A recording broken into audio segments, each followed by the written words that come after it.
Bila kita tanya tak boleh, kita beritahu benda ni mendekat kepada haram. Sebab benda tu pada adat dia, benda tak elok. Mereka boleh kalam balik, dia kata jamban ni kan guna ni.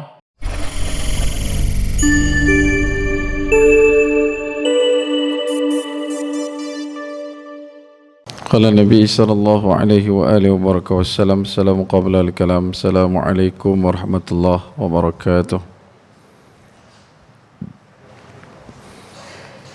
Alhamdulillahi rabbil alamin, wassalatu wassalamu ala ashrafil anbiya'i wal mursalin wa imamal muttaqin wa ala alihi wa ahli baitihi wa sahbihi ajma'in. Ashhadu wa nashhadu an la ilaha illallah wahdahu la sharika lah wa ashhadu wa nashhadu anna Muhammadan abduhu wa rasuluh la nabiyya ba'dah. Innal hamdalillah nahmaduhu wa nasta'inuhu wa nastaghfiruh wa min shururi anfusina wa min sayyiati a'malina man yahdihillahu fala mudilla lahu wa man yudlil fala hadiya lahu. Subhanaka la ilma lana illa ma 'allamtana innaka antal alimul hakim wa tub 'alaina ya maulana innaka antat tawwabur rahim. Allahumma inna nas'aluka fahman nabiyyin wa harzal mursalin wa ilhamal malaikatil muqarrabin. Allahumma aghnina bil ilmi wa zayyina bil hilmi wa akrimna bit taqwa wa jamilna bil afiyah. Nawaitu ta'alluma bit ta'lim wa tazakkur bit tazkir wa nafa' wal intifa' wal ifadah wal istifadah wal hassa ala tamassuki bi kitabillah wa sunnati rasulih wa du'a ila al huda wa dalalah ala al khair ibtigha'i wajhillah wa qarbihi wa mardatihi wa sawabihi lillahi ta'ala. Allahumma salli al-islam wal muslimin wal mu'minin wal mujahidin wal mustada'afin fi raffah wa fil ghazah wa fil difah wa fil falastin wa fi syam wa fi kulli makani wa kulli zaman. Asbahna ala fitratil islam wa kalimatil ikhlas wa ala dini nabiyyina Muhammadin sallallahu alaihi wa alihi wa barakatuh wassalam wa ala millati abina Ibrahim hanifa wa ma kana minal musyrikin. Allahumma ma asbaha min ni'matin aw bi ahadin min khalqika faminka wahdaka la syarika lak falakal hamdu wa lakal syukr ya rabbi lakal hamdu kama yanbaghi li jalali wajhikal karim wa 'azmi sultanik. Radina billahi rabba wa bil islami dina wa bi Muhammadin sallallahu alaihi wa alihi wa barakatuh wasallam nabiyyan wa rasula. Qala Allah Ta'ala fil kitabil aziz ba'da a'udzu billahi minasy syaithanir rajim. Rabbi shrah li sadri wa yassir li amri wa hlul 'uqdatam min lisani yafqahu qawli. Rabbi ij'alni muqimas shalah wa min dzurriyyati rabbana wa taqabbal du'a. Amma ba'd. Alhamdulillah, pertama-tamanya dan selama-lamanya kita rafa'kan syukur kehadrat Allah Subhanahu wa taala dengan faham sedar segar bahawasanya Allah jualah yang menciptakan langit dan bumi serta apa yang ada di antara keduanya dengan kekuasaan mutlak milik Allah dan ketunggalan Allah Subhanahu wa taala. Seterusnya selawat serta salam ke atas junjungan besar baginda Nabi sallallahu alaihi wasallam, manusia menjadi asbab musabab paling utama dan mulia sehingga kita diberikan kebaikan, diberikan dalam ketaatan, diberikan pinjaman iman dan Islam sampai ke pagi ini. Justru berbanyak oleh kita untuk berselawat serta salam ke atas junjungan besar baginda Nabi sallallahu alaihi wasallam. Moga-moga dengan memperbanyakkan selawat menjadi asbab kita didudukkan bersama baginda Nabi sallallahu alaihi wasallam di akhirat kelak insya-Allah. Allahumma salli ala sayyidina Muhammad wa ala ali sayyidina Muhammad kama shallaita ala sayyidina Ibrahim wa ala ali sayyidina Ibrahim wa barik ala sayyidina Muhammad wa ala ali sayyidina Muhammad kama barakta ala sayyidina Ibrahim wa ala ali sayyidina Ibrahim fil alamin innaka Hamidun Majid. Baik. Tuan-tuan dan hadirin muslimin mukminin rahimakumullah sekalian. Dalam perjalanan kehidupan kita sebagai seorang Islam, satu perkara yang pastinya menjadi adat dan juga kebiasaan bagi kita adalah memahami kedudukan konteks diri kita di samping Allah Subhanahu wa taala. Ada di kalangan masyarakat umat mengambil faham betapa kedudukan menjadi seorang hamba Allah Subhanahu wa taala adalah merupakan kedudukan yang tertinggi, seperti mana yang diungkapkan oleh Allah Subhanahu wa taala dalam surah Isra ayat yang pertama, subhanalladzi asra bi'abdihi lailan minal masjidil haram ila al masjidil aqsa. Yang mana kata ulama, kalimah yang diangkat dan dimuliakan di situ dalam pengisytiharan dan juga tabal nobat panggilan Allah kepada khairul khalqillah baginda Nabi sallallahu alaihi wasallam adalah bi'abdihi, dan ia merupakan satu kedudukan yang tertinggi di antara kedudukan yang ada pada baginda Nabi sallallahu alaihi wasallam. Walaupun Nabi SAW adalah seorang Nabi, Nabi SAW adalah seorang Rasul, Nabi juga pemilik kepada kalam panggil gelar Imam Al-Muttaqin, Imam Al-Mursalin. Tetapi dalam ayat tersebut kata ulama, Allah Subhanahu wa taala memanggil Nabi sallallahu alaihi wasallam dan mengisytiharkan Nabi dengan kalimah bi'abdihi, bukanlah dengan bin Nabi ataupun bin Rasul. Ini dikarenakan kemuncak kedudukan manusia di sisi Allah Subhanahu wa taala adalah bila mana dia diiktiraf sebagai hamba Allah Subhanahu wa taala. Bila kita nak berusaha untuk faham potensi sebagai hamba, maka hamba pada Allah Subhanahu wa taala ini adalah mereka yang Islam, yang bermaksud menyerah diri.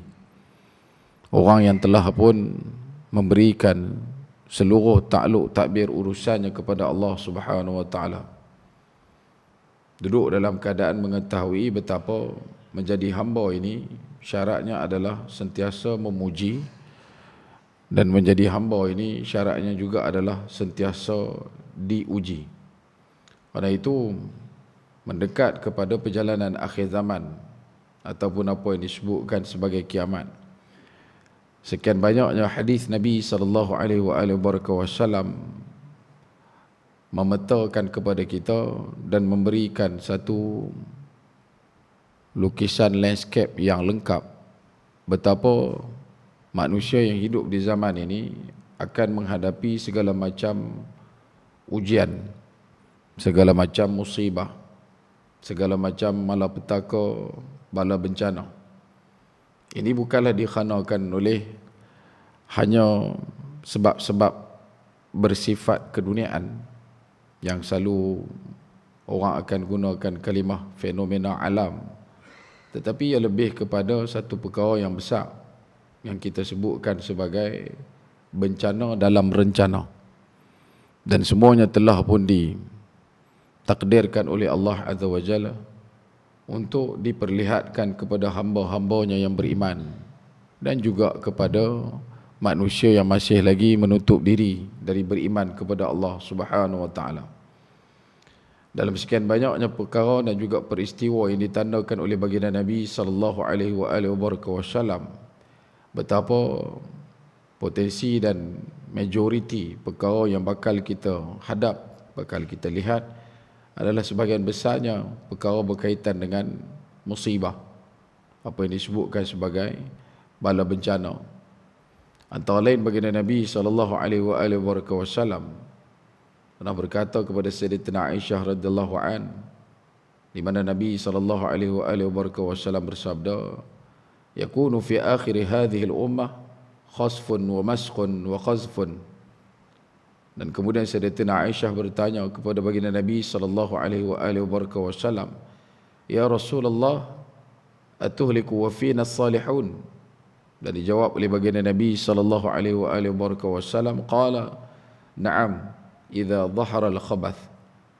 Artinya pada akhir umat ini, kata Nabi, akan terjadi banyaknya khasfun, tanah runtuh, wa maskhun, perubahan bentuk muka, wa khazfun, dan juga kerusuhan.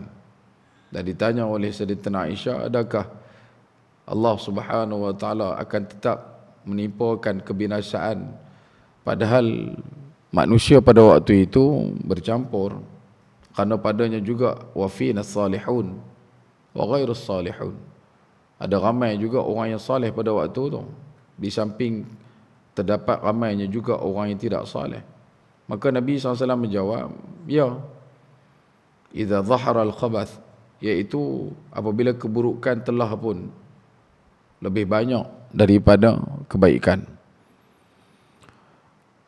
Hadis ini diriwayatkan oleh Imam Tirmizi, disebutkan dalam Kitabul Fitan dalam bab ma jaa fi al-akhas, yang mana sebagian ulama bila memberikan syarah pada hadis ini mengatakan betapa baginda Nabi sallallahu alaihi wasallam pada kalam wahyu yuha menggunakan kalimah idza dhahara al-khabath, menunjukkan betapa pada waktu itu akan berlaku banyaknya keburukan.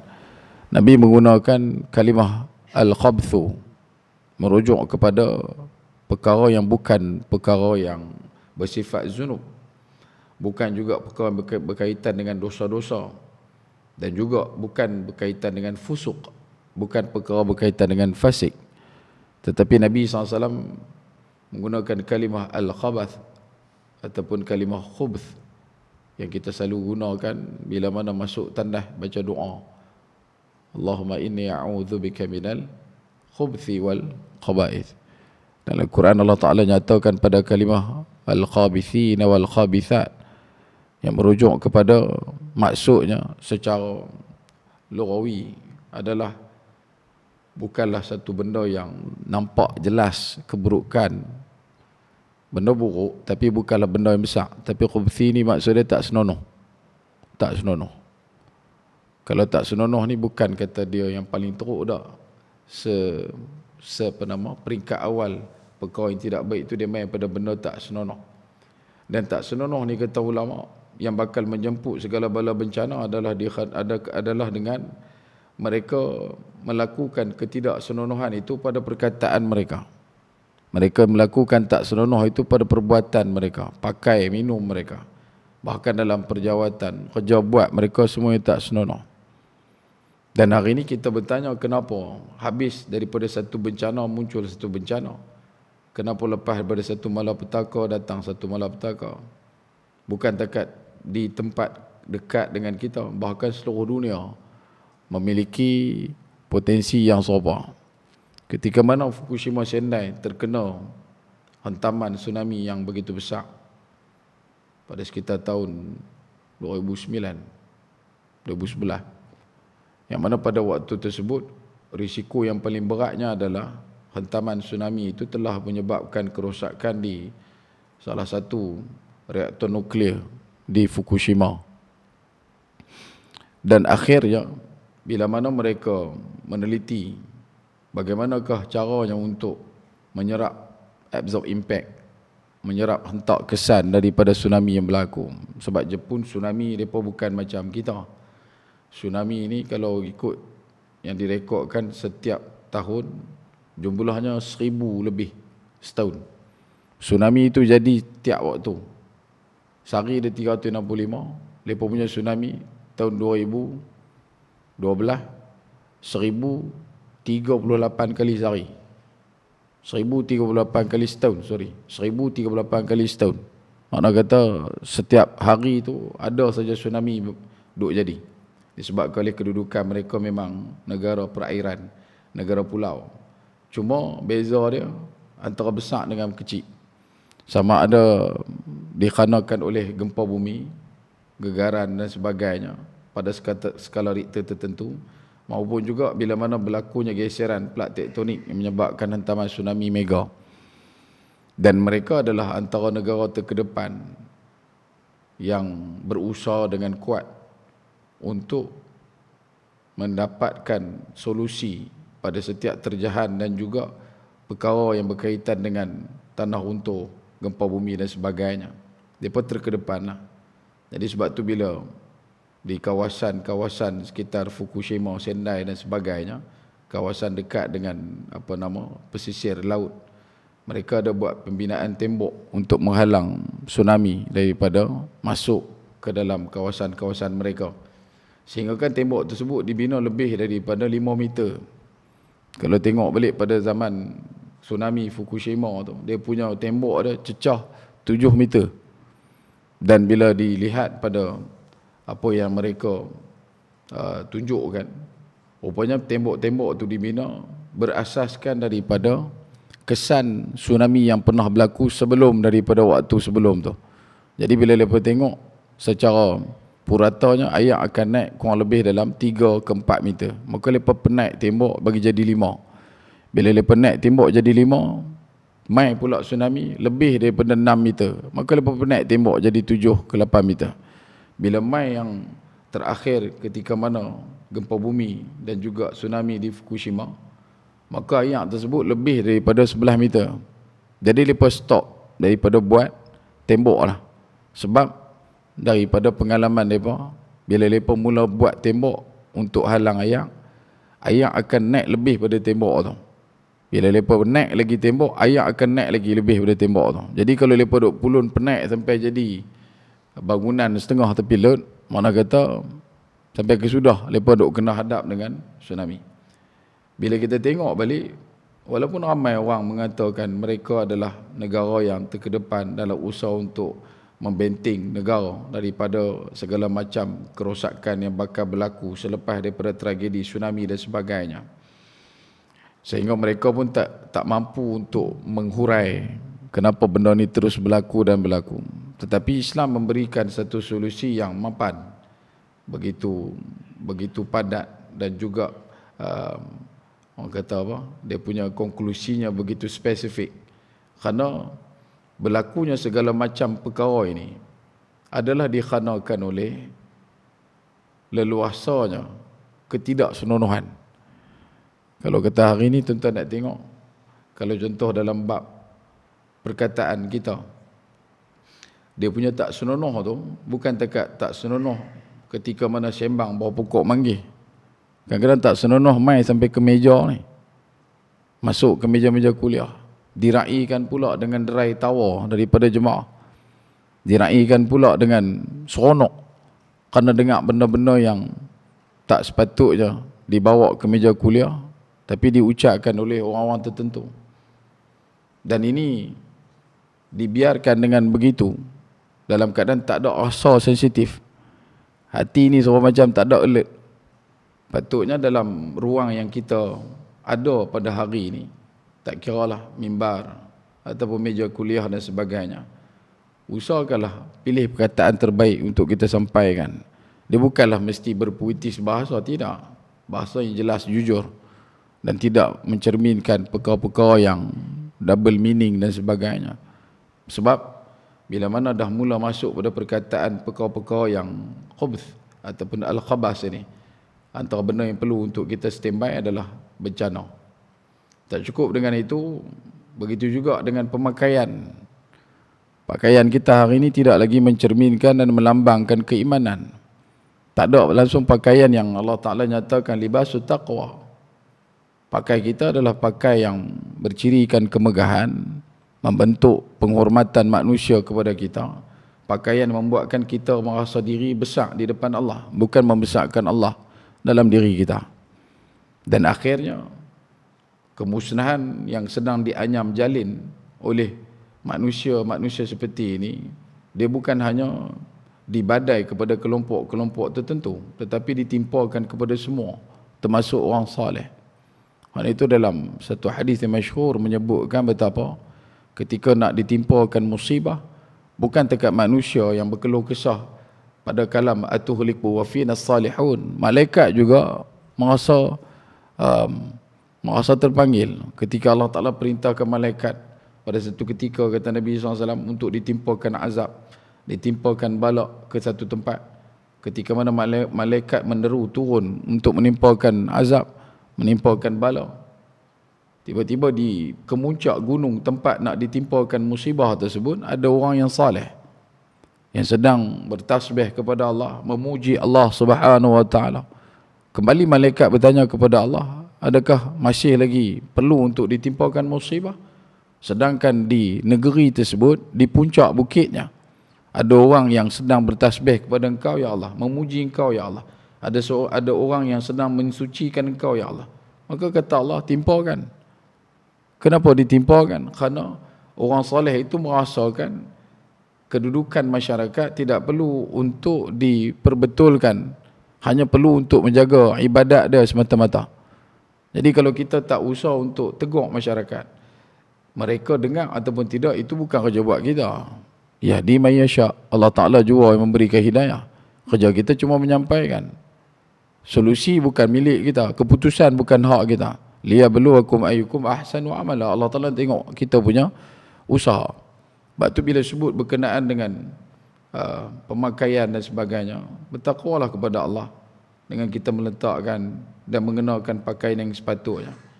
Secara khususnya kita, kalau dulu tahun 90-an, awal tahun 2000, paling last lah kot, nak tengok orang Islam lelaki pakai seluar pendek payah. Tak tahu kot belah sini, tak tahu lah. Tapi kalau belah saya, Syed Lugong tu, belah Penaga tu, kalau nak tengok orang lelaki Islam, Melayu, pakai seluar pendek payah. Yang law ni, yang bini yang pakai dengan tudung litup, berniqab kadang-kadang, berstokin.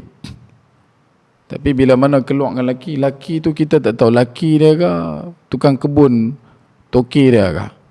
Seluar pendek, bukan kata seluar pendek yang standard bang. Ini atas pada lutut ni. Duk nampak teredang kepala lutut.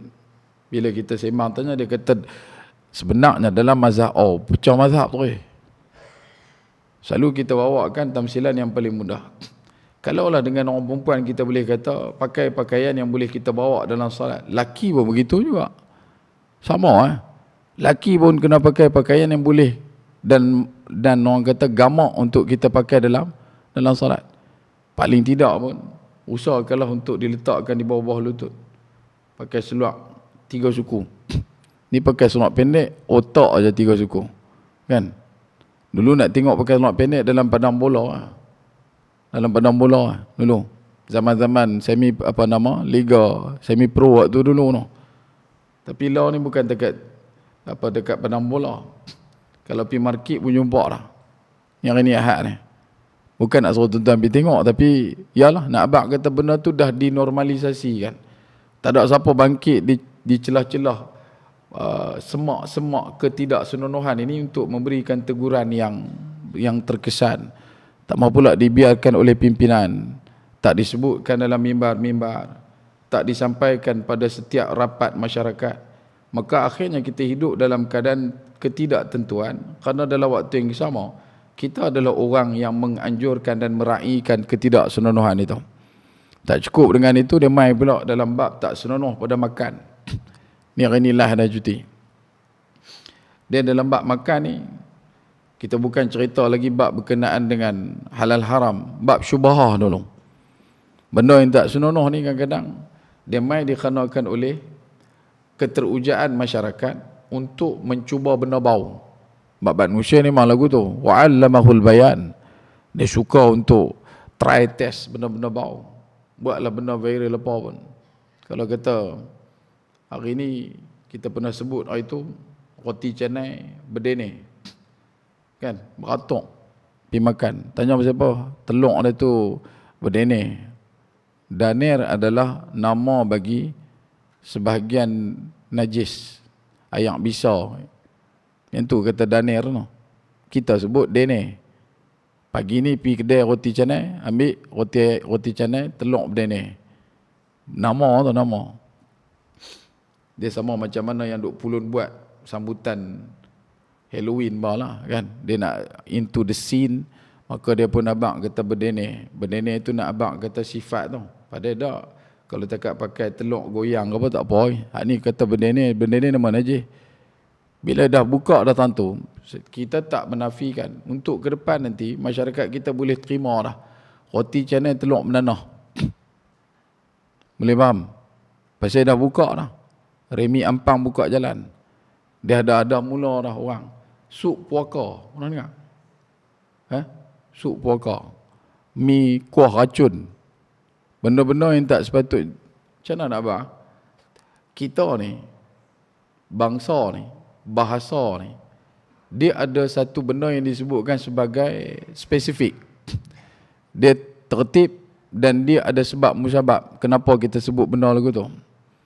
Dan pemilihan perkataan untuk kita lekatkan dan kita lengkapkan pada setiap perkara perlu diukur dan disusun mengikut apa yang dibenarkan pada kaedah budaya. Tapi kalau kata kita menongkak arus, kita kononnya perintis dan sebagainya, maka benda ni adalah satu benda yang akan merosakkan masyarakat umat. Di media sosial duk buat konten, saat-saat duk sebut berayak, kan, melecak, duk buat dengan perkara-perkara yang tak sepatutnya. Ini adalah satu benda yang akhirnya akan memberikan satu situasi betapa ketidaksenonohan itu sedang ditanam dan dipasak tunjangkan dalam masyarakat supaya kita terpaksa terima. Kalau kata dulu, takat kita mungkinlah dengar kepai dalam pasu bunga tu kan. Dulu. Sini pun tak ada nak beli kedai tu pun tutup Dia viral 2-3 minit, lepas tu ibih. Orang berantuk air rendah. Ada juga tempat yang jual tom yam bubuh dalam mangkuk tandas. Mangkuk tandas tu. Dia bubuh tom yam. Pakai duk cedok, duk tarik naik ketam, udang, tapi makan dalam mangkuk tandas. Dibiasakan.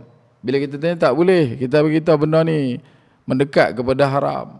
Sebab benda tu pada adat dia, benda tak elok. Tiba-tiba hampir bubuh tom yam dalam tu. Mereka boleh kalam balik, dia kata jamban ni kan guna gamuk. Bahkan kalau kita bangkit, kita pergi teguk, kita pergi habang, yang nak kena kita balik. Kan? Dia ni duk buat teruk lah, duk buat sempoi lah. Padahal kalau tak teguk benda ni, dia akan dibiasakan jadi norm dalam masyarakat. Begitu juga dengan bila mana pergi makan beratok dulu. Panjang-panjang tu beratok dulu. Halal haram belakang kira. Tu di Tanjung. Pulun pergi makan cendol. Tengok tu ramai beratok, jom pergi beratok. Pergi beratok dulu. Bab makan itu halal haram belakang kira. Dah sampai depan cashier tu baru tanya, sini halal. Lepas tu buat model, dah order dah tak apa. Macam tu lah duk ada. Mau starlight dengan fire extinguisher orang buat ni. Jack tengah belakang apa ke. Ada beribu lagi tempat yang halal. Keluar daripada apa yang disebutkan tentang kerisauan itu. Sebab nanti dia akan membentuk satu figure faham di kalangan masyarakat kita. Kata nak tengok benda yang halal simple ya. Hampir tengok kedai mana yang ada orang perempuan pakai tudung, masuk, kedai tu boleh makan dah. Dia bukan macam tu je. Dia kena tanya pada ahli, orang yang duduk dekat situ, betul ke tempat ni boleh makan.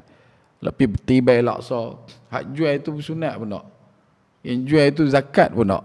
Yang jual itu solat pun tak. Bila kita ucap, kita ungkap, orang akan kata kita ni adalah orang yang memecahkan keharmonian. Dah, ni bukan isu keharmonian yang kita nak jalin asaskan. Ia adalah berkaitan dengan apa yang disebutkan tentang salihun. Nak kekal menjadi salih. Kalau salih ni benda senang, tak ada lah satu ujian berat nak ditimpakan kepada nabi-nabi yang saleh. Nabi Adam AS diberikan ujian berpisah dengan pasangan seusai dijatuhkan ke muka bumi. Nabi Allah Ibrahim AS berganti-ganti ujian Allah Ta'ala timpakan daripada awal usia waktunya sampailah ketika mana diberikan anak-anak. Begitu juga dengan semua para nabi, termasuk yang paling utama nabi kita, Nabi Muhammad sallallahu alaihi wasallam. Jadi kalau nak duduk kekal dalam jalan keimanan, maka usaha yang kita perlu buat adalah usaha fahamkan diri betapa nak jadi orang saleh bukanlah satu jalan yang dihamparkan kapet 8 inci tebal, tapi dia diberikan setiap daripada dugaan, ujian dan juga cubaan dalam kehidupan. Begitu juga dengan perkara-perkara yang tidak senonoh yang lain yang diangkat mudah dan diletakkan dalam masyarakat. Kemarin dulu 31 bulan 10 di Indonesia tular satu jenis trend dalam media sosial. Dia bagi tahu kat situ, dia kata beras habis, lepas tu pergi menari ramai-ramai. Satu tempat di kawasan Sukabumi. Saya pun tak tahu mana. Saya pun tak berapa suka kan. Cuma nama tempat tu Sukabumi. Dia boleh gelut, dia boleh raut habis satu kawasan belah daerah tu, belah pekan tu untuk pi dekat lokasi yang telah ditandakan oleh penganjur ni, pakat menari ramai-ramai. Contohlah, dia buat dekat Taman Putrajaya. Kan contoh. Hak ni satu grup duk menari depan apa nama telefon.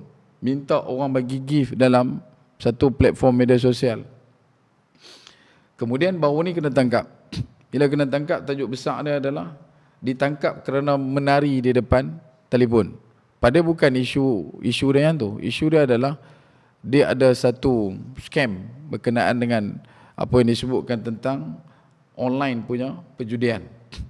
Dia buat perjudian online, jadi dia promote dengan jelas dalam dia punya live dia tu, dan akhirnya ditangkap. Bila dah kena tangkap, siapa pun tak berani dah duk pergi menari, tuan-tuan. Dan malu manusia hari ni begitu murah harganya hanya untuk menyelesaikan beberapa konten ataupun diberikan tugasan-tugasan tertentu, dan mereka sanggup untuk menggadaikan al-haya. Mereka sanggup untuk meninggalkan malu-malu mereka. Dan Nabi SAW menyatakan dalam satu hadis bermaksud, bagi orang yang tidak ada haya, tidak ada malu, maka tiada agama bagi dia. Tak ada agama. Sebab malu ini adalah kita punya pelindung dalam menjaga diri daripada melakukan khubthi, melakukan al-khabathu. Begitu juga kata Nabi SAW, baina yadas sa'ah masqun wa khasfun wa qadhfun, yang merujuk kepada berlaku banyaknya bencana menjelang hari kiamat dengan terjadinya perubahan bentuk muka tanah runtuh dan kerusuhan. Dan begitu juga kata Nabi SAW dalam satu hadis yang dimuatkan dalam Musnad Ahmad, betapa Nabi SAW menyatakan, innahu sayakunu fi ummati maskhun wa khazfun wa huwa fi zandiqiyah. Sesungguhnya akan terjadi perubahan bentuk muka dan kerusuhan pada umatku, iaitu pada kaum zindik dan qadariyah. Nak abang kata, nak pi ke akhir zaman akan berlaku banyaknya perkara-perkara berkaitan. Dan kita pada hari ini duduk dalam keadaan berusaha untuk mengelakkan daripada segala bencana musibah, tetapi ia tetap juga terus berlaku, dan berlakunya pula lebih berat dan lebih besar daripada bencana yang pernah berlaku sebelum daripada ini. Bila sebut kata banjir, ya, banjirnya tu semakin luas. Dulu tempat-tempat tertentu saja berlaku, hari ini tak tentu tempat. Kita duk kata atas darat tepi sungai, tepi laut air naik rembas, pasang besar dan sebagainya, air ulu turun. Lah atas bukit pun banjir. Atas bukit. Dulu ada Bukit Bendera, air masuk. Bukit Bendera. Bukan kata Bukit Indah Muda, Bukit Bendera, tinggi tu. Sebab tu bila sebut tentang perkara ni, tuan-tuan, inilah situasi yang perlu untuk kita hadap, dan juga perkara yang perlu untuk kita usahakan supaya bukanlah nanti dengan kita kata, alah kita buat baik, kita tak buat baik, tetap juga akan berlaku bencana. Dah, kekalkan duduk dalam kalimah wa finnas salihun, iaitu kekal jadi orang yang terus melakukan baik walaupun ditimpakan dengan bencana. Sebab orang yang beriman, dia punya garis nipis beza banding dengan orang tak beriman adalah hanya dalam satu kalimah saja, iaitu inna lillahi wa inna ilaihi raji'un. Hal tu ya. Bukan ada benda lain pun. Satu orang yang beriman ditimpa musibah, maka dia akan mengucapkan kalimah inna lillahi wa inna ilaihi raji'un. Benda tu besar, benda tu kecil, tetap juga dia sebut inna lillahi wa inna ilaihi raji'un. Kenapa? Sesungguhnya dia tahu daripada Allah kita datang dan kepada Allah kita akan kembali. Wa inna ilaihi raji'un, kata ulama, Allah adalah sebab baik tempat kembali. Dan dalam kedudukan kita berusaha untuk memahamkan betapa pentingnya kalimah istirja' dalam kehidupan ini, sehingga ulama memberikan apa yang disebutkan tentang syarah dan juga tahqiqkan kalimah-kalimah istirja' ini untuk kita ambil dan kita kutip. Kebaikannya adalah dengan mengetahui betapa hakikat orang beriman bila mana ditimpa musibah, dia mengucapkan kalimah inna lillahi wa inna ilaihi raji'un, maka pasti pada diri dia waktu itu, bahkan selepas daripada itu, dia akan dikurniakan ganjaran pahala yang begitu besar di sisi Allah Subhanahu wa taala. Mana tidaknya dalam satu hadis yang dimuatkan tentang kisah Ummu Salamah, ketika mana berhadapan dengan kematian suaminya Abu Salamah, dia merasakan sudah tidak ada apa lagi kebaikan dalam dunia, tetapi tetap juga mengucapkan kalimah inna lillahi wa inna ilaihi raji'un. Maka orang bertanya kepada dia, sesungguhnya kamu akan mendapat ganti yang lebih baik. Kamu akan dapat balasan disebabkan oleh kalimah inna lillahi wa inna ilaihi raji'un yang kamu ungkapkan disebabkan kematian suami itu. Kamu akan dapat ganti yang lebih hebat, ganti yang lebih dahsyat. Maka kata Ummu Salamah, siapa lagi yang lebih baik daripada suami aku Abu Salamah? Siapa lagi? Yang ketika mana hijrah dari Mekah ke Madinah, satu keluarga keluar, nak pergi hijrah, suami dia saja lepas, dia kena tangkap dengan anak dia, ditahan di Mekah pada beberapa waktu yang panjang, kemudian diasingkan Ummu Salamah dengan anak dia, sampailah mereka tak mampu lagi nak menghalang dia daripada mengikut suami dia ke Madinah, maka dipertemukan balik dengan anak dia. Tu pun tetap juga dia nak pergi kepada suami dia, maka ditinggalkan, dilepaskan Ummu Salamah dan anak dia untuk pergi ke Madinah. Berjalan kaki dia 2 orang, sampailah ada 1 orang mai tolong tumpangkan bawa pergi ke Madinah. Punya sayang dekat suami dia dan juga sayang kepada Rasulullah SAW untuk menjayakan hijrah. Ketika mana berhadapan dengan kematian Abu Salamah, dia merasakan tak ada benda dah yang lebih baik daripada apa yang dia lalui, apa yang dia rasai sebelum itu, iaitu suami dia Abu Salamah telah pun meninggal dunia. Tak ada dah, dia kata. Dia sebut innalillah, tapi dalam hati yang sama dia kata tak ada siapa yang lebih baik pada Abu Salamah. Apa ganjaran bagi dia? Maka dia dipinang oleh baginda Nabi SAW. Syaratnya adalah dengan satu, musibah yang berlaku dalam hidup kita, jangan pernah lupa untuk gandingkan dengan kalimah inna lillahi wa inna ilaihi raji'un. Walaupun benda tu besar, walaupun benda tu kecil, walaupun kita berhadapan dengan segala macam perubahan besarnya impak daripada bencana-bencana yang bakal berlaku pada waktu yang akan datang, ketahuilah wahai saudaraku, tidak akan pernah berada dalam keluh kesah bagi orang yang menghidupkan kalimah inna lillahi wa inna ilaihi raji'un dalam diri dia, melainkan Allah Subhanahu wa taala akan memberikan balas ganti yang lebih baik dan lebih utama daripada perkara yang telah pun hilang daripada genggaman dia. Begitu juga bila sebutkan tentang bencana ini, betapa Allah Subhanahu wa taala memberikan peringatan kepada kita menuju kepada al-zalzalah, kegoncangan yang begitu maksimal. Kita akan tengok dan juga kita akan nampak dia punya rentetan tu berlaku.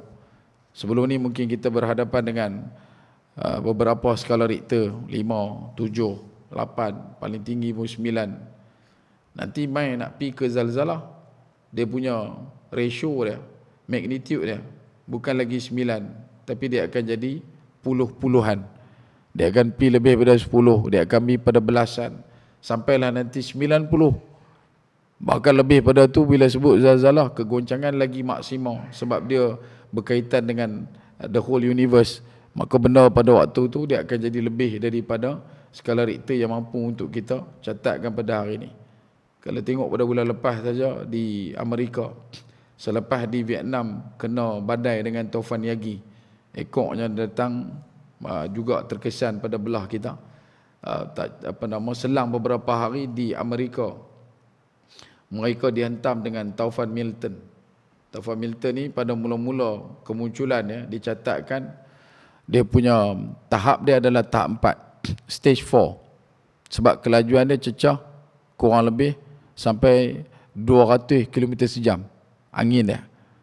Tetapi tak sampai pun beberapa hari, ketika mana taufan tu dah mula mengena di kawasan North Carolina, dia punya stage 4 naik ke stage 5. Sebab standard kelajuan dia cecah 260 km sejam. Bukan takat signboard tercabut, rumah tercabut, sampai kerosakan dia dicatatkan bilion.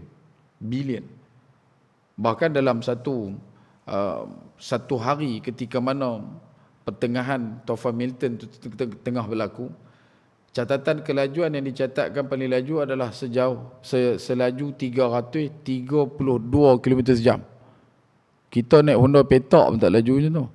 Hak ni laju ni. 260 tu pun dah laju dah. Ni 332 km sejam. Nak abang kata, bencana ni dia boleh pi lebih daripada tu. Dan ini baru permulaan. Untuk ke depan lagi, dia punya sasaran kelajuan angin ribut dan sebagainya akan lebih berat dan lebih memuncak.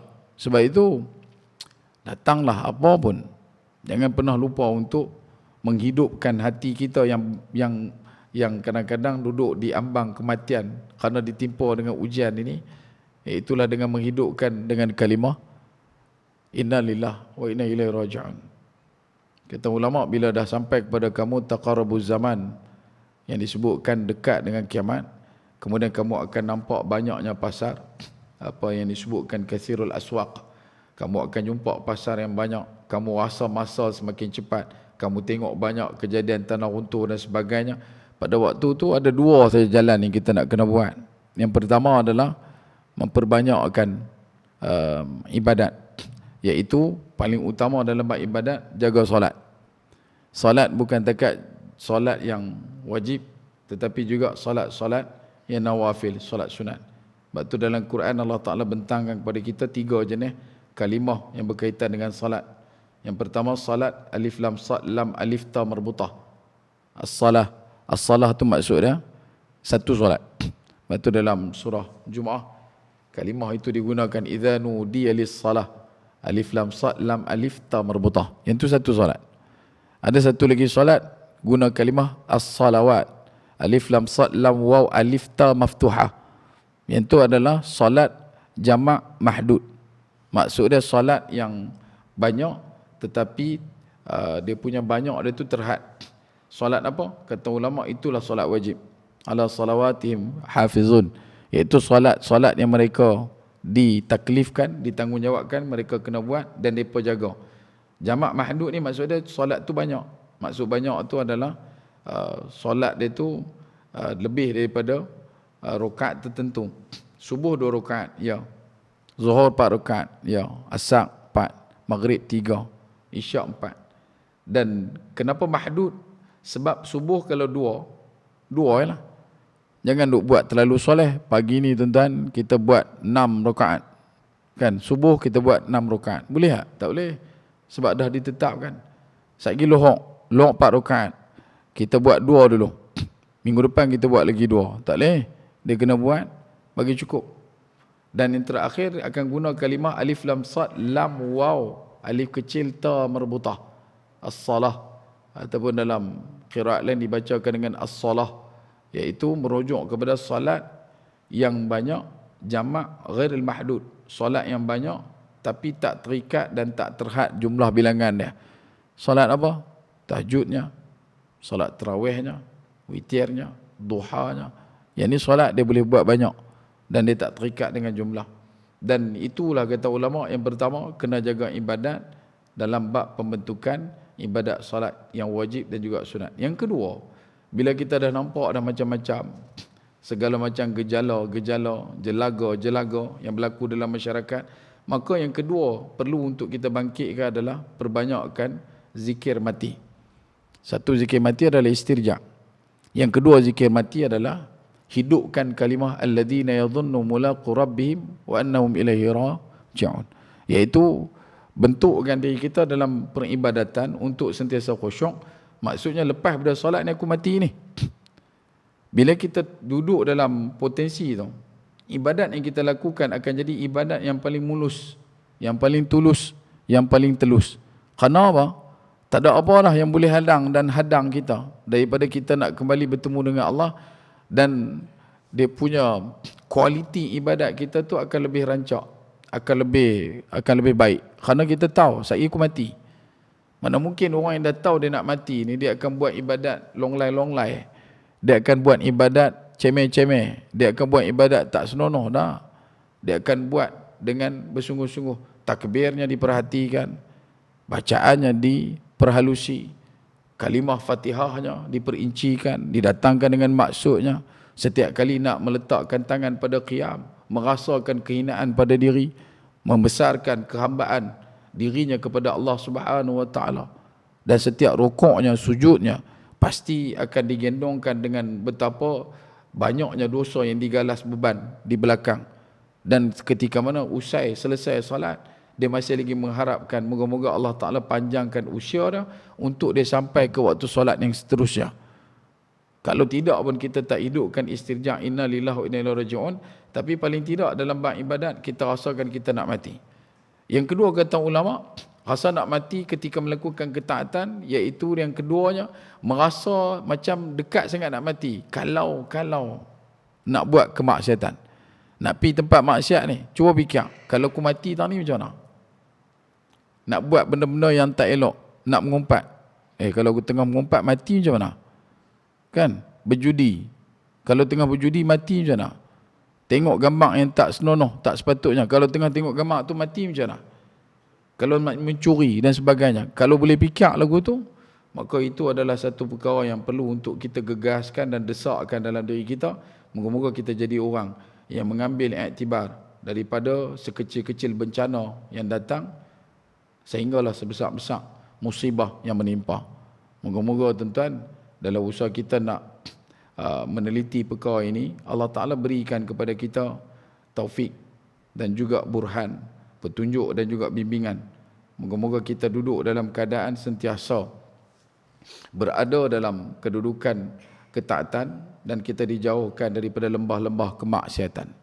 Dan dalam waktu yang sama juga kita doakan kebaikan dilimpahkan pada kita semua, rahmat dan barakahnya ditumpahkan kepada kita semua, termasuk yang paling utama pada saudara kita di Palestin, di Gaza, di Lebanon. Kemarin 3 buah masjid di selatan Lebanon diletukkan. Dia bukan diletukkan guna kapal terbang pada, mereka planting bom dan mereka letukkan satu demi satu. Palestin tetap juga sama. Ada satu orang petugas ketika mana sibuk menguruskan orang yang cedera masuk. Ketika dia duk tolak stretcher tu, dia duk perasan ada satu stretcher lalu tepi dia. Dia nampak macam kenal. Nak kenal sangat. Dia macam nak kenal sangat. Lepas dia hantar masuk dekat bilik untuk mereka ampute, nak potong kaki kawan tu, dia berlari keluar. Dia pilihkan balik stretcher tu. Jumpa, mereka himpunkan dekat syuhada punya tempat. Bila dia pergi, dia tengok sikit-sikit, rupanya yang ditolak tu mak dah. Yang ditolak tu mak dah. Dan benda tu bukan untuk dia saja jadi. Setiap orang. Wartawan tengah duk sebut nama, tengah-tengah sebut nama-nama yang disebut tu adalah adik-beradik dah. Benda ni bukan kata cerita bulan 10 tahun lepas, tak. Ni. Setiap hari. Sampailah ke hari ni. Tiba-tiba bangkit di kalangan kita, abang tak payah. Tak salah duk boykot apa. Tak edit apa pun. Tengok lagi teruk. Tuan-tuan, suku tahun ketiga, satu syarikat kopi mangkak yang duk support genocide ni mengisytiharkan 100 lebih dia punya cawangan di Amerika ditutup. 100 lebih syarikat kopi tu yang duk sini, kat sini pun ada. Nak abang kata benda tu memang bergerak, cuma takkanlah hang tanam hari ni biji musang king, esok boleh pergi petik dah. Bukan kata tunggu luruh petik tu tak ada. Usaha yang kita sebutkan liya belu akum itu, hak tu yang kita nak tengok, hak tu yang kita nak kena usahakan. Sebab tu kena turis untuk doakan. Video yang bulan lepas tunjuk satu orang kanak-kanak dukung adik dia, kokong, pegang kaki kat atas, kepala adik duduk bawah, adik hidup ya. Tapi berjalan kaki 2 km, budak umur 6 tahun. Dan kita masih lagi rasa kita boleh biar, dan kita masih lagi rasa macam senang nak masuk syurga. Tajuk pun turun 2 kali, lepas tu letak syurga dah. Syurga apa? Palestin kita tahu apa pun. Tak puncakkan doa kita, tak minta langsung.